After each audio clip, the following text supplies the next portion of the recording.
Comando Município de Lila registra caso acidente no conflito Roma durante visita ao secretário-geral Nações Unidas Antônio Guterres e Timor-Leste. Comandante Município de Lila, Superintendente-Chefe Polícia Orlando Gomes, jornalista Sira, e a comando Caicole de Lila segunda-feira loron rua Fulan Setembro Tinané. Comandante Orlando informa, durante visita ao secretário-geral ONU e Timor-Leste, Comando dele lá registra o caso crime ou incidente Roma, agradece também a situação lá ao normal. Além de segurança máximo tebes também retang apoio segurança força tarefas conjunta. Niamos satu agradece a comunidade, inclui jovem Sira nebe contribui ona cria ambiente nebe hakmatek durante secretário-geral ONU e Timor-Leste. Queria que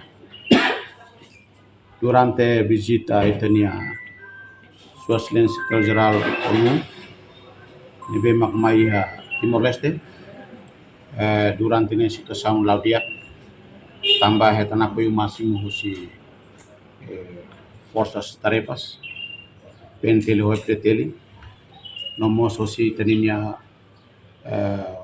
comunidade Sira jovem Sira nebe mak apoio contribui mos bahia segurança então minha resultado kata durante visita Secretário-Geral Nações Unidas em Timor-Leste, botut Laudia, segurança Laudia, e durante visita nemos Laudia, to itania Sua Excelência Secretário-Geral Nações Unidas, filha palva Nações Unidas.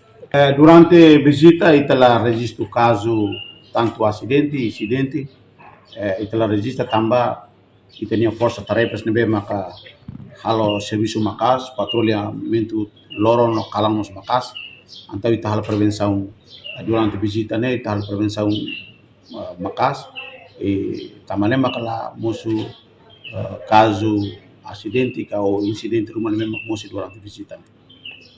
Enquanto o secretário-geral ONU visita Timor-Leste durante Lorontolo, no fila fali baona Nova York e a Lorontolo Racing ida Loraik, fulang agosto tinangne.